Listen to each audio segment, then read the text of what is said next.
Hello दोस्तों, आप सभी का स्वागत है हमारे यूट्यूब चैनल उत्तर पाठशाला पर। आज हम आपके लिए लेकर आए इंडियन पॉलिटी की एमसीक्यू क्वेश्चन सीरीज पार्ट 5, जिसका टॉपिक है यूनियन एंड इट्स टेरिटरी, संघ एवं उसका राज्य क्षेत्र। तो सबसे पहले बात करते हैं लास्ट वीडियो के क्वेश्चन की। तो हमारा क्वेश्चन था, लिखित संविधान का प्रारंभ किस देश से हुआ है? इसका राइट आंसर है यूएसए या संयुक्त राज्य अमेरिका। अमेरिका का संविधान 1787 में बनकर तैयार हुआ था और 1789 में इसे लागू कर दिया गया था। तो स्टार्ट करते हैं आज की सीरीज। आज का फर्स्ट क्वेश्चन है, संविधान के निम्नांकित में से किस प्रावधान के अंतर्गत भारतीय संसद को नया राज्य बनाने का अधिकार है? हमारे ऑप्शन है, ऑप्शन ए अनुच्छेद 1, ऑप्शन बी अनुच्छेद 2, ऑप्शन सी अनुच्छेद 3, ऑप्शन डी अनुच्छेद 4 एंड ऑप्शन ई अनुच्छेद 5। तो इसका राइट आंसर होगा ऑप्शन सी अनुच्छेद 3। तो अनुच्छेद 3 की अगर हम बात करें तो इसमें संसद को नए राज्यों के निर्माण का अधिकार, उनके नामों में परिवर्तन का अधिकार, राज्यों के क्षेत्रफल को घटाने एवं बढ़ाने का अधिकार और राज्यों की सीमा को परिवर्तित करने का अधिकार प्राप्त है। अगर हम बाकी ऑप्शन की बात करें तो अनुच्छेद 1 में संघ का नाम और राज्य क्षेत्र से संबंधित है। अनुच्छेद 2 नए राज्यों के प्रवेश और उनकी स्थापना से संबंधित है। अनुच्छेद 4 पहली और चौथी अनुसूची के संशोधन से संबंधित है और अनुच्छेद 5 नागरिकता से संबंधित है। तो इस क्वेश्चन का राइट आंसर है ऑप्शन सी अनुच्छेद 3। चलिए बढ़ते हैं नेक्स्ट क्वेश्चन की ओर। सेकंड क्वेश्चन है, नए राज्य के गठन की शक्ति निहित है। हमारे ऑप्शन है, ऑप्शन ए संसद में, ऑप्शन बी राष्ट्रपति में, ऑप्शन सी मंत्रिपरिषद एंड ऑप्शन डी राज्य पुनर्गठन आयोग में। तो इसका राइट आंसर होगा ऑप्शन ए संसद में। तो अभी हमने पढ़ा था कि अनुच्छेद 3 में संसद को नए राज्यों के गठन की शक्ति प्राप्त है। बढ़ते हैं नेक्स्ट क्वेश्चन की ओर।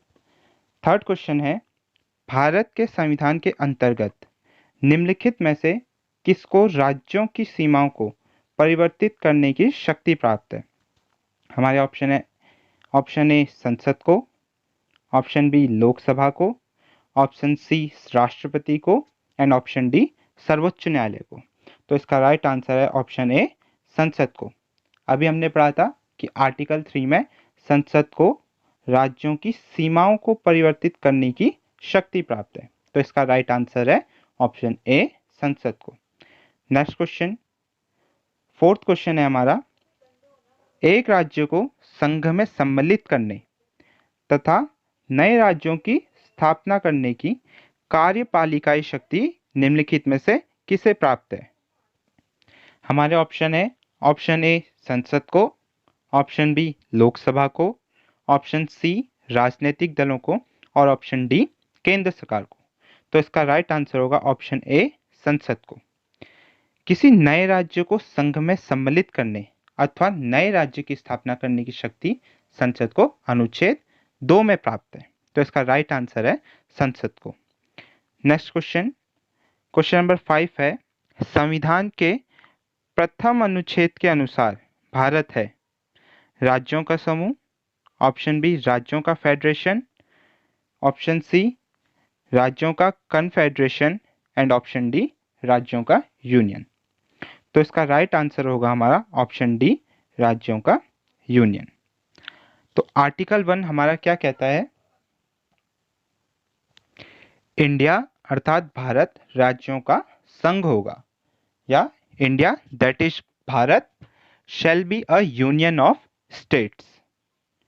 यहाँ पर जो यूनियन शब्द का प्रयोग किया गया है, इसका मतलब है कि किसी भी राज्य को भारत से पृथक होने का अधिकार प्राप्त नहीं है और भारत विभिन्न राज्यों के मध्य किसी समझौते का परिणाम नहीं है। तो इस क्वेश्चन का राइट आंसर होगा हमारा ऑप्शन डी राज्यों का यूनियन। तो चलिए बढ़ते हैं नेक्स्ट क्वेश्चन की ओर। सिक्स्थ क्वेश्चन है हमारा, निम्नलिखित में से कौन सी एक भारतीय संघ राज्य पद्धति की विशेषता नहीं है? हमारे ऑप्शन है ऑप्शन ए भारत में स्वतंत्र न्यायपालिका है, ऑप्शन बी केंद्र और राज्यों के बीच शक्तियों का स्पष्ट विभाजन किया गया है, ऑप्शन सी संघबद्ध होने वाली इकाइयों को राज्यसभा में असमान प्रतिनिधित्व दिया गया है, ऑप्शन डी यह संघबद्ध होने वाली इकाइयों के बीच एक सहमति का परिणाम है। तो हमारा इसका राइट आंसर होगा ऑप्शन डी, यह संघबद्ध होने वाली इकाइयों के बीच एक सहमति का परिणाम है। अभी हमने पढ़ा था कि आर्टिकल 1 में जो यूनियन वर्ड यूज किया गया है उसका मतलब ये है कि भारत विभिन्न राज्यों के मध्य किसी समझौते का परिणाम नहीं है। तो ये कथन हमारा क्या हो जाता है, गलत हो जाता है। तो इसका राइट आंसर है ऑप्शन डी, यह संघबद्ध होने वाली इकाइयों के बीच एक सहमति का परिणाम है। चलो बढ़ते हैं नेक्स्ट क्वेश्चन की ओर।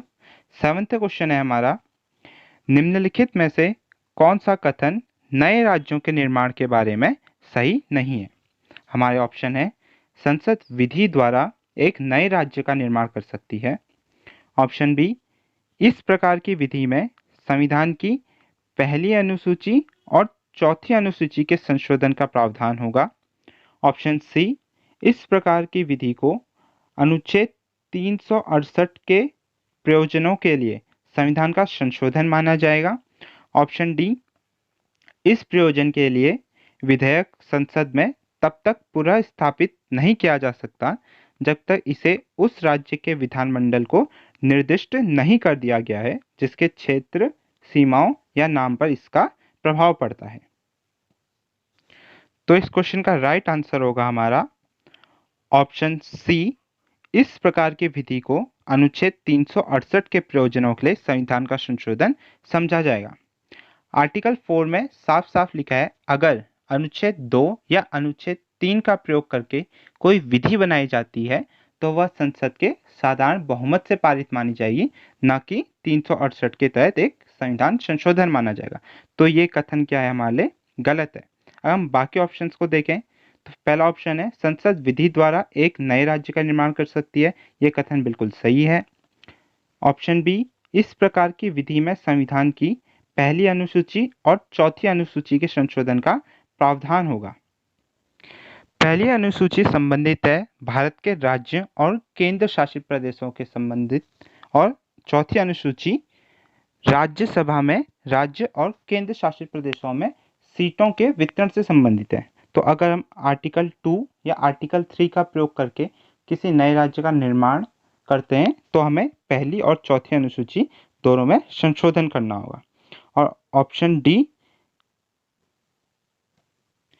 यह उपबंध मूल संविधान में नहीं था बल्कि इसे बाद में संविधान को संशोधित करके लाया गया। यह संशोधन 1955 में किया गया था और यह 5वां संशोधन था। तो हमारा इस क्वेश्चन का राइट आंसर है ऑप्शन सी, इस प्रकार की विधि को आर्टिकल 368 के प्रयोजनों के लिए संविधान का संशोधन समझा जाएगा। चलिए बढ़ते हैं नेक्स्ट क्वेश्चन की ओर।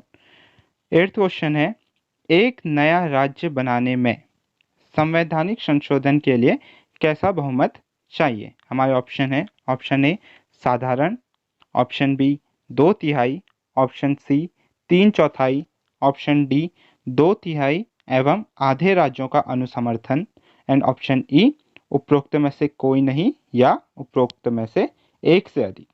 तो इसका राइट आंसर होगा हमारा ऑप्शन ए साधारण। अनुच्छेद 4 में वर्णित है कि अगर हमें कोई नया राज्य बनाना है तो ऐसा प्रस्ताव संसद में साधारण बहुमत से पास माना जाएगा। चलिए बढ़ते हैं नेक्स्ट क्वेश्चन की ओर। 9th क्वेश्चन है, भारत में एक नया राज्य सृजित करने वाले विधेयक को पारित होना अनिवार्य है। ऑप्शन ए संसद में साधारण बहुमत तथा कम से कम 2/3 राज्यों के अनुसमर्थन द्वारा, ऑप्शन बी संसद में साधारण बहुमत द्वारा, ऑप्शन सी संसद में 2/3 बहुमत तथा कम से कम 2/3 राज्यों के अनुसमर्थन द्वारा, ऑप्शन डी उपयुक्त में से कोई नहीं। तो इसका राइट आंसर होगा ऑप्शन बी संसद में साधारण बहुमत द्वारा। चलिए बढ़ते हैं नेक्स्ट क्वेश्चन में। 10th क्वेश्चन है, भारत में संघ राज्यों का प्रशासन होता है। ऑप्शन है ऑप्शन ए राष्ट्रपति द्वारा, ऑप्शन बी उपराज्यपाल द्वारा, ऑप्शन सी गृह मंत्री द्वारा और ऑप्शन डी प्रशासक द्वारा। तो इसका राइट आंसर होगा ऑप्शन ए राष्ट्रपति द्वारा। राष्ट्रपति को यह शक्ति आर्टिकल 239 से प्राप्त होती है। इस अनुच्छेद के अनुसार राष्ट्रपति संघ राज्यों के प्रशासन हेतु एक व्यक्ति को नियुक्त करता है जिसे उपराज्यपाल, प्रशासक या मुख्य आयुक्त कहा जाता है। तो इस क्वेश्चन का राइट आंसर होगा ऑप्शन ए राष्ट्रपति द्वारा। नेक्स्ट क्वेश्चन 11th क्वेश्चन है हमारा, कथन ए भारत संघ नहीं है, कारण किसी भी राज्य का क्षेत्र, सीमा, नाम उसकी सहमति के बिना भी परिवर्तित करने की शक्ति संघीय संसद को प्राप्त है। हमारे ऑप्शन है, ऑप्शन ए तथा आर दोनों सही है और आर ए की सही व्याख्या है। बी ए तथा आर दोनों सही है और आर ए की सही व्याख्या नहीं है। ऑप्शन सी ए सही है किंतु आर गलत है। ऑप्शन डी ए गलत है किंतु आर सही है। तो अगर हम बात करें कथन की कि भारत संघ नहीं है, अभी हमने पढ़ा कि अनुच्छेद 1 में लिखा गया है कि इंडिया अर्थात भारत राज्यों का एक संघ होगा, तो हमारा कथन ए गलत है। अब कारण की बात करते हैं। किसी भी राज्य का क्षेत्र, सीमा, नाम उसकी सहमति के बिना भी परिवर्तित करने की शक्ति संघीय संसद को प्राप्त है। यह जो उपबंध है यह 5वें संवैधानिक संशोधन के तहत लाया गया था कि अगर हम अनुच्छेद 3 का प्रयोग करते हुए किसी राज्य के क्षेत्र, सीमा या नाम में परिवर्तित करते हैं तो राष्ट्रपति उस राज्य को वह विधेयक तो भेजेगा किंतु उसकी सहमति के लिए संसद बाध्य नहीं है। तो हमारा कारण आर तो सही होगा लेकिन कथन ए गलत होगा। तो हमारा करेक्ट ऑप्शन होगा ऑप्शन डी, ए गलत है किंतु आर सही है। चलिए बढ़ते हैं नेक्स्ट क्वेश्चन की ओर। क्वेश्चन नंबर 12, निम्नलिखित में से कौन सा एक नए राज्यों के निर्माण के लिए संवैधानिक उपबंध नहीं है? नए राज्यों के निर्माण के लिए ऑप्शन है, ऑप्शन ए किसी राज्य का क्षेत्र बढ़ाकर, ऑप्शन बी किसी राज्य का क्षेत्र घटाकर, ऑप्शन सी किसी राज्य का नाम परिवर्तन कर, ऑप्शन डी एक राज्य संघ राज्य क्षेत्र शामिल कर सकेगा। तो अगर हम अपने फर्स्ट के 3 ऑप्शन की बात करें, किसी राज्य का क्षेत्र बढ़ाना, घटाना या नाम परिवर्तन करना, यह सब अनुच्छेद 3 के तहत संसद को शक्ति प्राप्त है। अब लास्ट ऑप्शन की बात करें कि कोई एक राज्य संघ राज्य क्षेत्र को शामिल कर सकेगा, ऐसा कोई भी संवैधानिक उपबंध नहीं है। यह शक्ति केवल किसको प्राप्त है? संसद को प्राप्त है, ना कि किसी राज्य को। तो हमारा करेक्ट आंसर होगा ऑप्शन डी, एक राज्य संघ राज्य क्षेत्र शामिल कर सकेगा। चलिए बढ़ते हैं नेक्स्ट क्वेश्चन की ओर। क्वेश्चन नंबर 13, निम्न कथनों पर विचार कीजिए और दिए गए कूट की सहायता से बताइए कि इनमें से कौन सही है। कथन फर्स्ट, संविधान में यूनियन ऑफ स्टेट्स शब्द प्रयुक्त हुआ है क्योंकि भारतीय राज्यों को अलग होने का अधिकार नहीं है। कथन 2, एसके धर आयोग ने राज्यों के पुनर्गठन हेतु भाषा के आधार की अपेक्षा प्रशासनिक सुविधा को वरीयता दी थी। कथन 3, पंडित नेहरू, सरदार पटेल और पट्टाभी सीतारमैया की अध्यक्षता में कांग्रेस कमेटी राज्यों के पुनर्गठन में भाषाई आधार के पक्ष में नहीं थी। हमारा कूट है ऑप्शन ए केवल फर्स्ट, ऑप्शन बी केवल फर्स्ट और सेकंड, ऑप्शन सी केवल फर्स्ट और थर्ड, ऑप्शन डी सभी तीनों। अगर हम कथनों की बात करें तो पहला कथन, संविधान में यूनियन ऑफ स्टेट शब्द प्रयुक्त हुआ है, यह कथन बिल्कुल सही है क्योंकि आर्टिकल 1 में इस शब्द का प्रयोग किया गया है। ऑप्शन 2 कथन 2, एसके धर आयोग ने राज्यों के पुनर्गठन हेतु भाषा के आधार की अपेक्षा प्रशासनिक सुविधा को वरीयता दी थी, यह कथन भी बिल्कुल सही है। संविधान सभा द्वारा 1948 में एस के धर की अध्यक्षता में एक आयोग की स्थापना की गई और उनकी सिफारिश में यह कहा गया कि राज्यों का पुनर्गठन भाषाई आधार पर न होकर प्रशासनिक सुविधा के आधार पर होना चाहिए। कथन 3, पंडित नेहरू, सरदार पटेल और पट्टाभी सीतारामैया की अध्यक्षता में कांग्रेस कमेटी राज्यों के पुनर्गठन में भाषाई आधार के पक्ष में नहीं थी। कथन 3 भी बिल्कुल सही है। दिसंबर 1948 में कांग्रेस ने एक कमेटी का गठन किया गया जिसे हम क्या कहते हैं, जेवीपी समिति भी कहा जाता है। इसने भी राज्यों का पुनर्गठन भाषाई आधार पर नहीं किया जाएगा यह सिफारिश की थी। तो हमारा करेक्ट आंसर होगा ऑप्शन डी, सभी तीनों, क्योंकि तीनों कथन ही बिल्कुल सही है। चलिए बढ़ते हैं नेक्स्ट क्वेश्चन में। क्वेश्चन नंबर 14, भारतीय संघ के अंतर्गत किसी राज्य को मिलाने का अधिकार किसे है?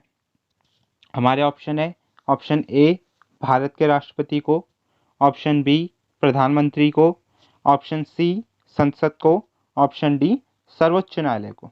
तो हमारा इसका राइट आंसर होगा ऑप्शन सी, संसद को। यह शक्ति संसद को अनुच्छेद 2 में प्राप्त है कि भारतीय संघ के बाहर जो कोई क्षेत्र है उसे संघ में सम्मिलित करने का।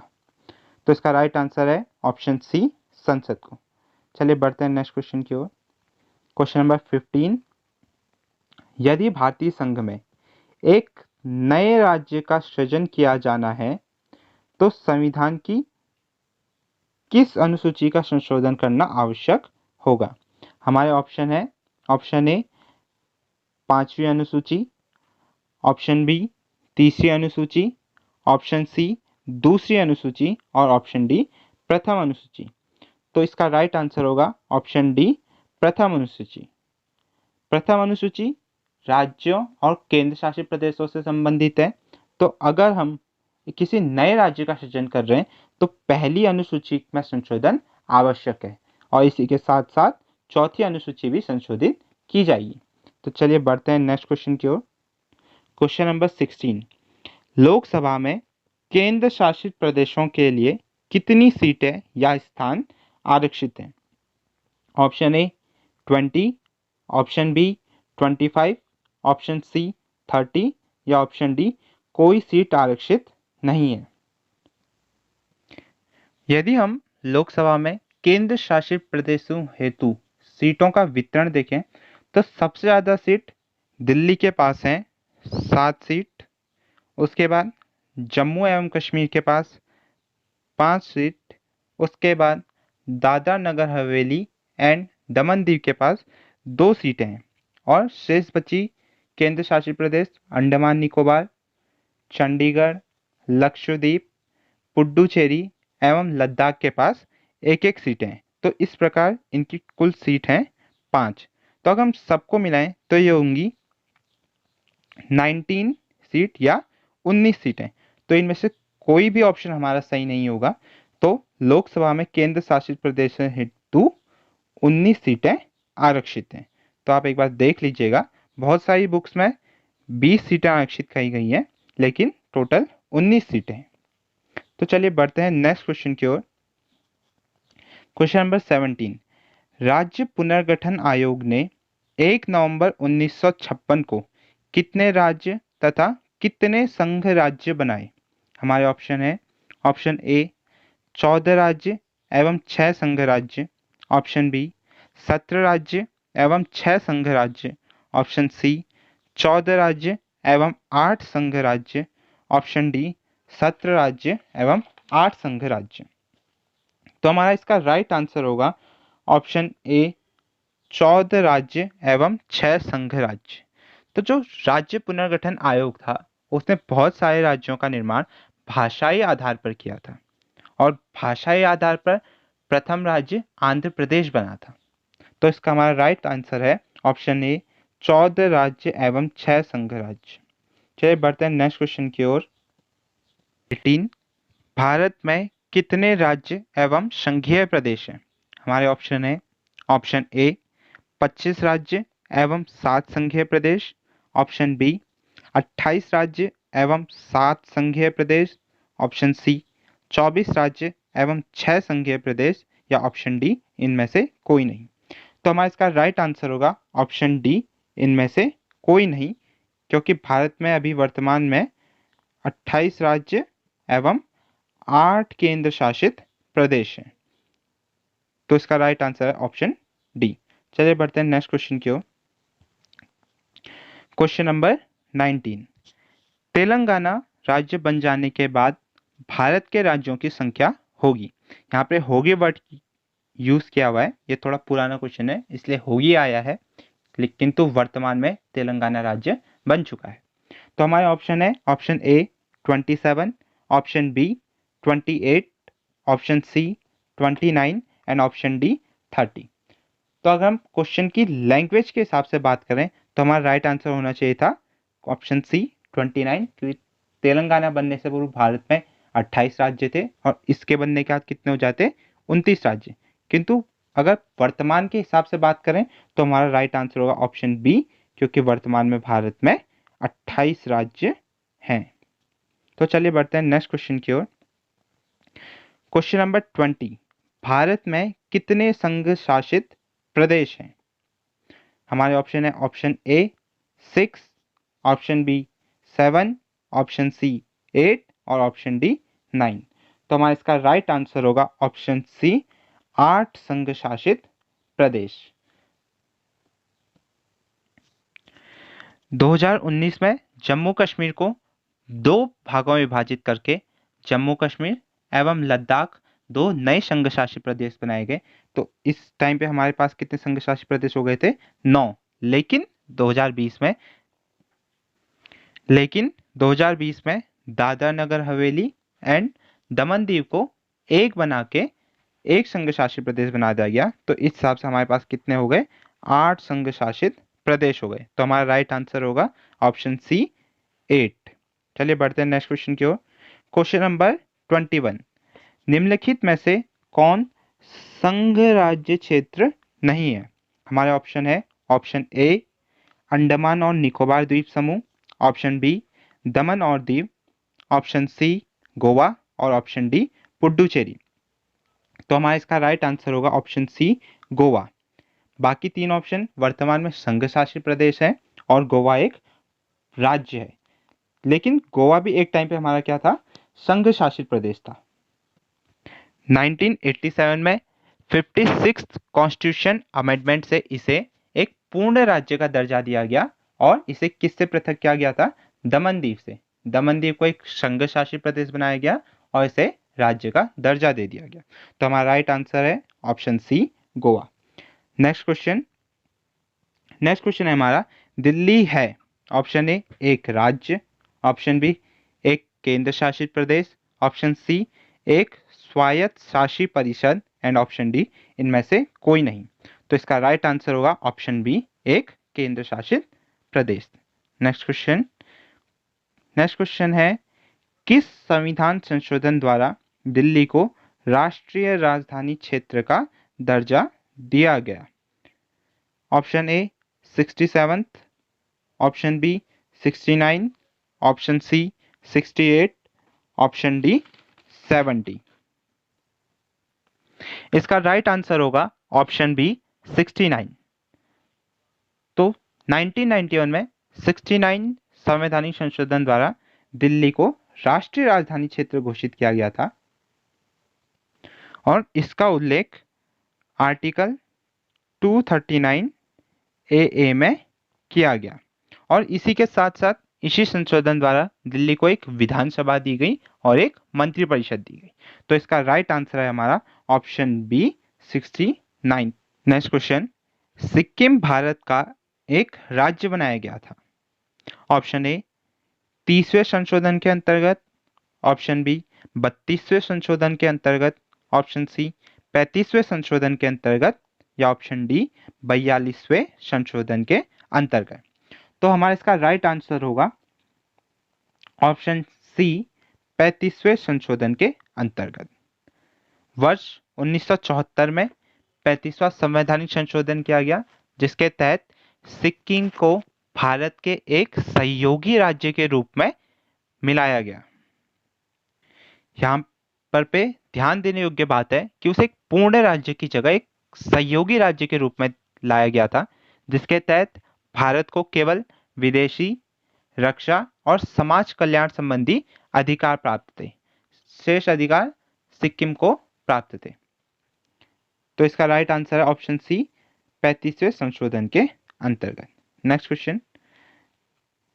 क्वेश्चन है हमारा, निम्नलिखित संविधान संशोधनों में से किसके द्वारा सिक्किम को विधिवत भारत संघ के एक पूर्ण राज्य के रूप में सम्मिलित किया गया था? यहाँ पे एक पूर्ण राज्य के रूप में, इससे पहले हमने पढ़ा था सहयोगी राज्य के रूप में। तो हमारा ऑप्शन है, option A 34, option B 35, option C 36, option D 37। तो इसका राइट आंसर होगा हमारा ऑप्शन सी 36 संवैधानिक संशोधन। 35वें संवैधानिक संशोधन से उसे एक सहयोगी राज्य बनाया गया था, जबकि 36वें संशोधन 1975 द्वारा उसे एक पूर्ण राज्य के रूप में सम्मिलित किया गया था। इसके तहत 10वीं अनुसूची को भी निरस्त किया गया था।